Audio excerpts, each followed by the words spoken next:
Z plus news में आपका स्वागत है। सरकार ने एक ऐसा कानून बनाया है, एक ऐसा बिल पास किया है जो कानून बन चुका है, जिसमें भारत के सुप्रीम कोर्ट के जजों की संख्या बढ़ा करके 38 कर दी गई है। 4 और जजों की संख्या बढ़ाई गई है। पहले 34 जज थे, अब उनकी संख्या बढ़ा करके 38 कर दी गई है 34 से। ये तो महत्वपूर्ण है ही, लेकिन सरकार ने जजों की संख्या को बढ़ाने के लिए जो रास्ता अपनाया, उस पर सरकार के इरादों पर शक हो रहा है। सरकार ने जजों की संख्या बढ़ाने के लिए संविधान संशोधन जैसे विषय को, उन्होंने संविधान संशोधन के लिए जो प्रक्रिया है, उस सामान्य प्रक्रिया का पालन न करते हुए उन्होंने एक शॉर्टकट रास्ता अपनाया, जिस पर सवाल खड़े किए जा रहे हैं। रास्ता ये अपनाया कि उन्होंने धन विधेयक यानी मनी बिल के तौर पर, अपने आप में ये भी हास्यास्पद लगेगा कि मनी बिल, जिसको कहते हैं ना धन विधेयक, मनी बिल के माध्यम से जजों की संख्या बढ़ाई गई है, सुप्रीम कोर्ट के जजों की, मनी बिल के माध्यम से। अब देखिए, मैं पहले आता हूं कि मनी बिल क्या है। टैक्सेशन, टैक्स से संबंधित विषयों, consolidated fund of India, contingency fund of India, इस तरह की चीजों के लिए कॉन्स्टिट्यूशन के संविधान के 110 आर्टिकल 110 में इस तरह की व्यवस्था दी गई है कि धन संबंधी या मनी बिल, उसको पास करने के लिए राष्ट्रपति से मंजूरी पहली बात तो लेनी होती है, और दूसरा, ये सिर्फ लोकसभा में पेश होगा, ये सिर्फ लोकसभा में पेश किया जाएगा। बाकी विधेयक राज्यसभा लोकसभा दोनों में पेश किए जा सकते हैं। दूसरी जो इंपॉर्टेंट बात है कि लोकसभा में तो पेश किया जाएगा, लोकसभा से ही पास होगा, राज्यसभा में पेश तो किया जा सकता है, लेकिन राज्यसभा को इसमें कोई अधिकार नहीं है। राज्यसभा सिर्फ अपनी राय व्यक्त कर सकती है। मान लीजिए विधेयक लोकसभा से पारित हो गया, लोकसभा में पेश हुआ, लोकसभा में बहस हुई और लोकसभा से विधेयक पारित हो गया, फिर वो राज्यसभा में गया। अब देखिए यहीं पर क्या है, संवैधानिक व्यवस्था क्या है, संविधान का जो प्रावधान है वो क्या है कि 14 दिन के अंदर राज्यसभा को इस बिल को पर अपनी राय व्यक्त करने या बिना राय व्यक्त किए ही वापस कर देना है। 14 दिन के अंदर राज्यसभा को ये पास करने, फेल करने का अधिकार नहीं है। राज्यसभा अपनी राय व्यक्त कर सकती है और इस विधेयक में संशोधन का सुझाव दे सकती है, वो भी वोट के माध्यम से। मतलब 14 दिन के अंदर राज्यसभा बाध्यकारी है, बाध्यता है, बाउंड है। 14 दिन के अंदर राज्यसभा को अपनी राय, अपनी रिकमेंडेशंस, मतलब कुछ सुझाव दे सकते हैं कि हाँ, यहाँ इन चीजों को संशोधित करने की आवश्यकता है, बस इतना ही। अगर राज्यसभा, देखिए यहां पर राज्यसभा 14 दिन के अंदर धन विधेयक को पारित ना करे या पास करके या कोई सुझाव भी ना भेजे, तो यह मान लिया जाएगा कि राज्यसभा ने उसको पारित कर दिया है बिना किसी सुझाव के, और लोकसभा आगे बढ़ जाएगी, या मतलब राष्ट्रपति के साइन के लिए चला जाएगा, सिग्नेचर के लिए। तो राज्यसभा को एक देखा जाए प्रैक्टिकली कोई अधिकार इसमें नहीं है। राज्यसभा सिर्फ सुझाव दे सकती है और कोई नहीं है। तीसरा, इसमें ज्वाइंट सिटिंग 108 के अंतर्गत, आर्टिकल 108 के अंदर डेडलॉक की स्थिति में अगर लोकसभा और राज्यसभा के बीच में गतिरोध पैदा हो जाए, मान लीजिए कोई बिल राज्यसभा में, लोकसभा में पास हुआ और राज्यसभा ने उसको पास नहीं किया, ऐसे में संविधान में ज्वाइंट सिटिंग, संयुक्त अधिवेशन की एक व्यवस्था दी गई है 108 में कि लोकसभा और राज्यसभा की ज्वाइंट सिटिंग होगी और उस पर फिर से बिल पर दोबारा वोटिंग की जाएगी।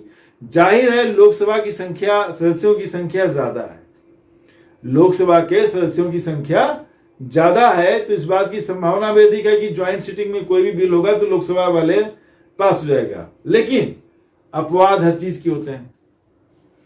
मान लीजिए बहुत ही थिन मेजोरिटी की गवर्नमेंट है, बहुत ही कम बहुमत की सरकार लोकसभा में है और राज्यसभा में उसके पास ज्यादा सीटें नहीं है, बहुत कम सीटें हैं, विपक्ष के पास ज्यादा सीटें हैं।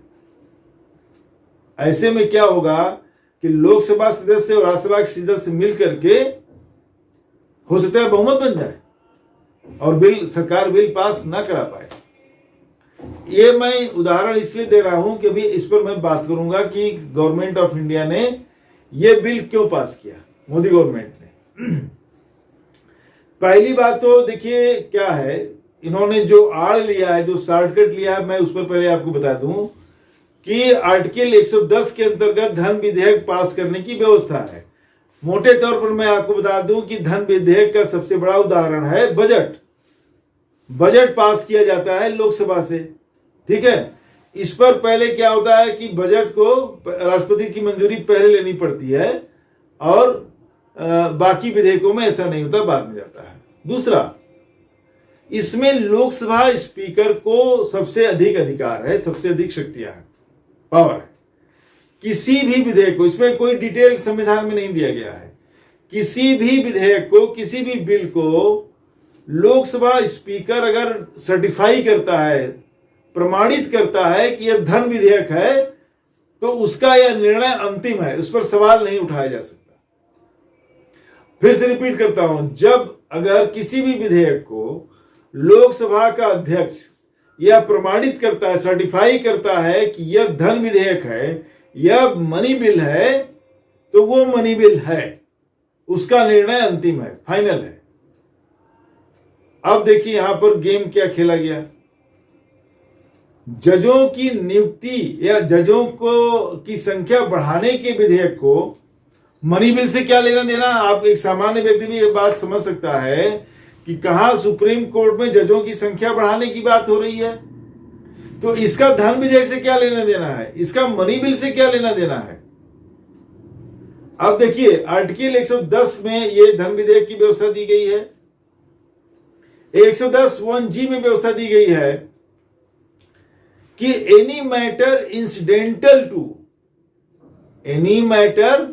incidental to money bill will also be part of the money bill या will also be considered as money bill। अगर कोई मैटर, कोई मामला धन विधेयक से सीधे कनेक्टेड है, इंसिडेंटल टू, धन विधेयक से संबंधित है, तो वो भी धन विधेयक का ही हिस्सा माना जाएगा। अब देखिए यहां पर क्या बात है। मान लीजिए उदाहरण देते हैं कि ये क्यों कहा गया है ऐसा कि incidental to any matter incidental to money bill, ऐसा इसलिए कहा गया है। देखिए मान लीजिए सरकार कोई टैक्स लगाती है, नया टैक्स, समझने के लिए मान लीजिए गवर्नमेंट ऑफ इंडिया कोई नया टैक्स देश के ऊपर ले आती है, ठीक है। ये मनी बिल हो गया कि इनकम का इतना परसेंट, जो भी तरीका लगा करके व्यापारियों के लिए कि ये टैक्स लगेगा, कोई भी टैक्स, एक बात हो गया, ये मनी बिल हो गया। अब इसी के साथ जुड़ा हुआ दूसरा मैटर क्या है कि इस टैक्स के लिए एक टैक्स डिपार्टमेंट बनाना पड़ेगा, उसमें कर्मचारी रखे जाएंगे, उसमें अधिकारी रखे जाएंगे, उसका हेडक्वार्टर बनेगा, उन कर्मचारियों अधिकारियों की सैलरी होगी, उनके भत्ते होंगे, उनकी सुविधाएं होंगी, उसके लिए भी पैसे चाहिए नहीं, उसके लिए चाहिए ना भाई। अगर आपने उसमें 200-400 शुरू में एम्प्लाई रखा, तो अधिकारी एम्प्लाई और जितने कर्मचारियों की संख्या होगी उसके हिसाब से उनकी सैलरी होगी, उनके ऑफिस होंगे, ऑफिस के एक्सपेंसेस होंगे, उनके भत्ते होंगे, उनकी जो सुविधाएं होंगी उनके पद के अनुसार वो होंगे। ये क्या हो गया, इंसिडेंटल हो गया। मेन बिल क्या हुआ, मनी बिल, टैक्स, फलाना टैक्स लगाया जाएगा आम लोगों पर, किसी पर। अब उस टैक्स को संचालित करने के लिए, टैक्स कलेक्शन के लिए, टैक्स के असेसमेंट के लिए, उसका मूल्यांकन करने के लिए एक स्टाफ चाहिए, अधिकारी चाहिए, कर्मचारी चाहिए। अधिकारी कर्मचारी चाहिए तो वो सैलरी मिलेगी, उनको तनख्वाह दिया जाएगा, उनको भत्ते दिए जाएंगे, अन्य सुविधाएं दी जाएंगी। तो ये इंसिडेंटल हो गया। यहां पे संविधान का मतलब ये हुआ इंसिडेंटल का, और सरकार ने इंसिडेंटल का मीनिंग कहां निकाल रही है, सुप्रीम कोर्ट के जजों की संख्या बढ़ाने में। आपको हंसी नहीं आई इस पर? सरकार के मंसूबों पर शक होना लाजमी है। क्यों सरकार ऐसा कर रही है? सरकार इसलिए ऐसा कर रही है क्योंकि कोई भी विधेयक संविधान संशोधन के अलावा भी राज्यसभा से पारित होना जरूरी है। लोकसभा में आपका बहुमत है, आप पारित कर लेंगे, लेकिन वर्तमान सरकार का राज्यसभा में कोई बहुमत नहीं है। उसको तमाम सहयोगी दलों के अलावा भी उसको सहयोग लेना पड़ेगा। अपने दम पर राज्यसभा में वर्तमान सरकार कोई भी विधेयक पारित नहीं करा सकती। यही एक कारण अब इनको लगा होगा कि राज्यसभा में यह बिल गिर जाएगा। इसके पहले एक बिल गिर चुका है। इसके पहले उन्होंने एक बिल, मुझे याद नहीं आ रहा एग्जैक्टली, वो बिल था, एक बिल था, बड़ा इंपॉर्टेंट बिल था, और वो बिल राज्यसभा में गिर चुका है। सरकार औंधे मुंह गिरी और इस पर सरकार की बहुत ज्यादा किरकिरी हो चुकी है। एग्जैक्टली मुझे इस टाइम पर याद नहीं आ रहा है कि वो बिल कौन सा था। राज्य सरकारों के अधिकार कुछ छीने जा रहे थे, उस तरह का कुछ बिल था जो कि औंधे मुंह गिर गया। कहां पर? राज्यसभा में। इस किरकिरी से बचने के लिए ये क्या कर रहे हैं?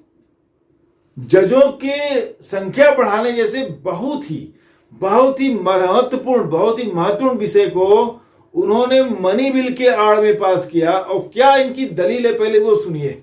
सरकार की दलील क्या है? सरकार की दलील ये है कि 4 जजों की नियुक्ति में उनके सैलरी, उनके भत्ते, उनका रेजिडेंस, फ्री में रेजिडेंस मिलता है, उनको स्टाफ मिलता है, उनको गाड़ी मिलती है, रेंट फ्री मकान मिलेगा, और तमाम जो उनके भत्ते सुविधाएं मिलती हैं उसमें सालाना खर्च करीब करीब 14 करोड़ रुपए से ज्यादा का है। सब मिला करके करीब दोनों 10 करोड़ और 4 करोड़ है कुछ करके अलग अलग, तो कुल मिलाकर के इस पर 14 करोड़ से अधिक का सालाना खर्च है 4 जजों की नियुक्ति पर। 4 जो नए जज बढ़ाए जाएंगे उस पर भारत सरकार के बजट पर, चूंकि उनकी पेमेंट कहां से होती है? सुप्रीम कोर्ट के जजों की, हाई कोर्ट के जजों की पेमेंट कहां से होती है? कंसोलिडेटेड फंड से होती है, स्टेट के और केंद्र सरकार के। तो जो सुप्रीम कोर्ट के जज हैं ये नॉर्मल उससे नहीं होता, कंसोलिडेटेड फंड ऑफ इंडिया से इनको पेमेंट जाती है। कंसोलिडेटेड फंड को डील करता है कौन? Money bill. इसीलिए इन्होंने सुप्रीम कोर्ट के जजों की संख्या बढ़ाने संबंधी विधेयक को मनी बिल बना दिया।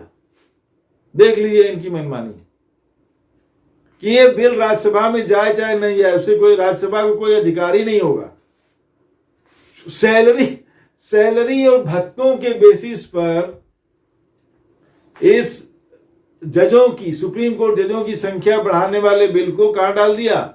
मनी बिल में डाल दिया। और मनी बिल का मतलब हो गया कि इस बिल में राज्यसभा को कोई हक नहीं, कोई अधिकार नहीं है, कोई पावर्स नहीं है। सुप्रीम कोर्ट के जजों की नियुक्ति एक मनी बिल है भाई। इससे बड़ा हास्यास्पद क्या हो सकता है? तो अपनी किरकिरी बचाने के लिए, और दूसरा कि इतनी क्या आवश्यकता आ गई। हाँ, मैं मानता हूं लाखों केसेस पेंडिंग है, उसके और भी तरीके हैं करने के, लेकिन ये रास्ता अपनाने के पीछे भी उनके इरादों पर शक हो रहा है, क्योंकि वो जजों की संख्या बढ़ा करके कई सारे संवैधानिक संशोधन करने के मंसूबे रखते हैं। कई सारे, एक नहीं कई सारे, जिसमें आरक्षण बहुत बड़ा मुद्दा है।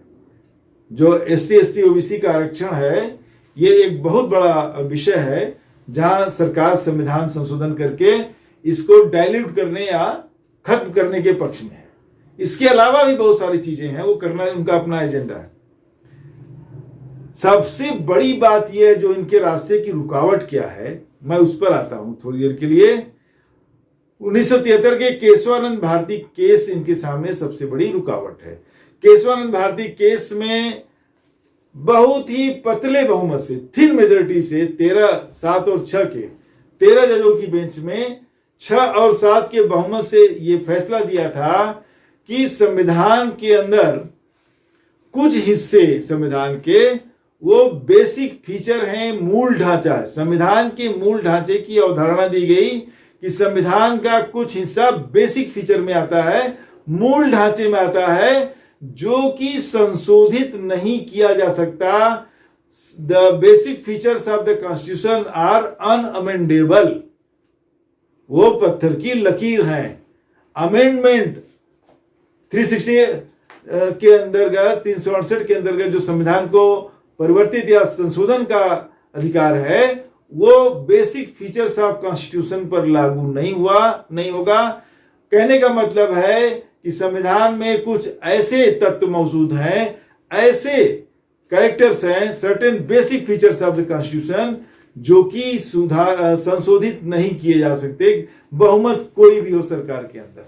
ठीक है, इन्हें यही बात इनको अखर रही है, क्योंकि जो बेसिक फीचर का कॉन्सेप्ट है ये इनके इरादों के सामने चट्टान की तरह खड़ा हो जा रहा है। इनको अपनी बात या इनको अपना एजेंडा आगे बढ़ाने में वो बहुत बड़ी रुकावट है,